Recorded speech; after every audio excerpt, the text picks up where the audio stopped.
봄날의 햇살은 언제나 부드러웠다. 지연이 학교에서 돌아오면 정원에서는 준호가 작은 공을 차며 기다리고 있었다. 커다란 집 대문을 열면 푸른 잔디와 핑크빛 벚꽃이 맞아주던 시절. 아버지는 퇴근 후 늘 아이들을 번쩍 안아 올렸다. 오늘도 우리 집 보물들 잘 지냈나? 어머니는 그 모습을 바라보며 저녁을 차렸다. 김이 피어오르는 갈비찜 냄새, 번쩍이는 샹들리에 넓은 식탁. 그 식탁 위에는 늘 웃음이 있었다. 우리는 몰랐다. 그 웃음이, 그 평범한 하루가 얼마나 귀한 것이었는지. 아버지는 사업가였다. 철강 유통으로 이름을 날리던 시절 그는 동네에서도 성공한 가장으로 통했다. 그러나 그는 멈추지 않았다. 지금이 기회야. 조금만 더 키우면 우리 평생 걱정 없을 거야. 어머니는 불안했다. 밤마다 장부를 보며 묻곤 했다. 당신 너무 크게 벌리는 거 아니에요? 괜찮아. 다 계산했어.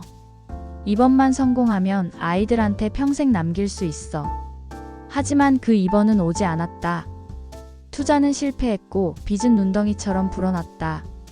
거래처는 등을 돌렸고 은행은 담보를 요구했다. 첫 이사는 장마철이었다. 포장되지 않은 박스가 비에 젖어 찢어졌고 버려진 장난감과 젖은 인형이 골목에 나뒹굴었다.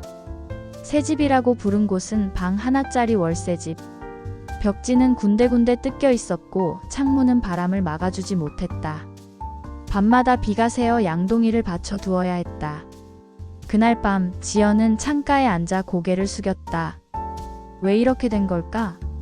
준호는 아무 말 없이 담요를 뒤집어 썼다. 그의 작은 어깨가 파르르 떨렸다. 가난은 집안의 공기를 바꿨다. 식탁 위에는 라면과 김치 한 접시.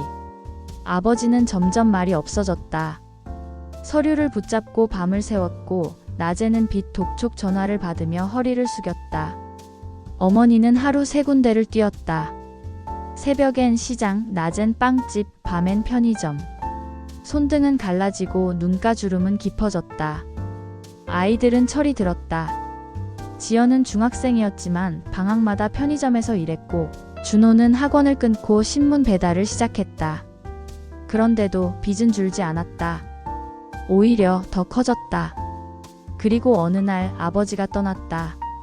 아무 말도 변명도 없이. 테이블 위에는 단 한 장의 메모가 남아 있었다. 반드시 돌아오겠다. 미안하다. 어머니는 그날 밤 부엌에서 한참을 서 있었다.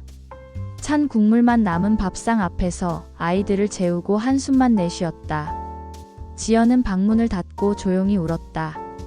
준호는 담요를 뒤집어 쓰고 이를 악물었다. 그날 이후 식탁엔 늘 빈자리가 있었다. 세월은 무심했다. 가족은 각자의 방식으로 살아남았다. 지연은 고등학교를 졸업하자마자 공장에 들어갔다. 금속 냄새, 기계 소리, 그리고 하루 12시간에 서 있는 노동. 손가락에 굳은 살이 박이고 발바닥은 불에 댄 듯 화끈거렸다. 하지만 동생 학비를 대려면 버텨야 했다. 준호는 고등학교를 마치자 용접 기술을 배우기 시작했다. 밤마다 불꽃이 튀는 훈련장에서 손가락에 화상을 입었다. 막차를 타고 돌아오는 길, 골목길 분식집에서 김밥 한 줄로 저녁을 때웠다. 그들은 말이 없었다. 그러나 서로의 고생을 누구보다 잘 알고 있었다. 어느 겨울 준호가 첫 월급을 받아왔다. 그 봉투 속엔 낡은 식탁보와 새 숟가락, 그리고 삐뚤빼뚤한 글씨가 적힌 쪽지 한 장. 우리 집 이제 따뜻해졌으면 좋겠다. 지연은 그 쪽지를 꼭 쥐고 눈물을 흘렸다. 그동안의 고생이 잠시나마 보상받는 것 같았다. 며칠 뒤 어머니가 작은 분식집을 열었다. 허름한 골목, 작은 간판, 국물 냄새가 퍼졌다.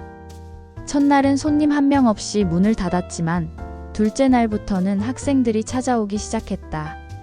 아줌마, 여기 떡볶이 맛있어요. 그 말 한마디가 어머니를 다시 웃게 했다. 그 무렵 아버지는 먼 도시에서 막노동을 하고 있었다. 비닐하우스 숙소, 하루 일당, 굽은 허리. 밤마다 아이들 사진을 꺼내보며 중얼거렸다. 미안하다 조금만 더 벌어서 가겠다. 하지만 그 조금만은 길었다. 그는 편지를 몇 번이나 썼다가 찢었고 돌아가는 기차표를 샀다가 결국 환불했다. 용기가 나지 않았다. 그가 떠나온 집은 그가 망가뜨린 집이었으니까. 몇 해가 더 흘렀다. 그리고 어느 날 전화 한 통이 걸려왔다. 나 돌아가도 될까? 아버지의 목소리는 한없이 떨렸다. 그날 저녁 오랜만에 가족이 모였다. 작은 집, 작은 식탁, 김치찌개와 계란말이, 그리고 오랜만에 구운 고기까지. 아버지는 고개를 들지 못했다. 숟가락을 잡은 손이 떨렸다. 지연은 그 손에 물컵을 건네며 말했다. 이제 됐어요, 아버지. 우리 다 괜찮아요. 준호는 그 손을 꼭 잡았다. 그 손이 우리를 무너뜨리기도 했지만 결국 다시 모이게 한 것도 그 손이었다. 그날 밤 웃음이 돌아왔다.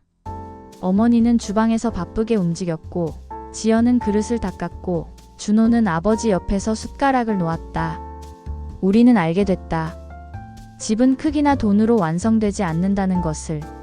집은 함께 견뎌낸 시간과 포기하지 않은 마음으로 만들어진다는 것을.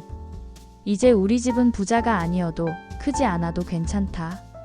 식탁 위에는 따뜻한 밥이 있고 그 밥을 먹으며 웃을 수 있는 사람들이 있다.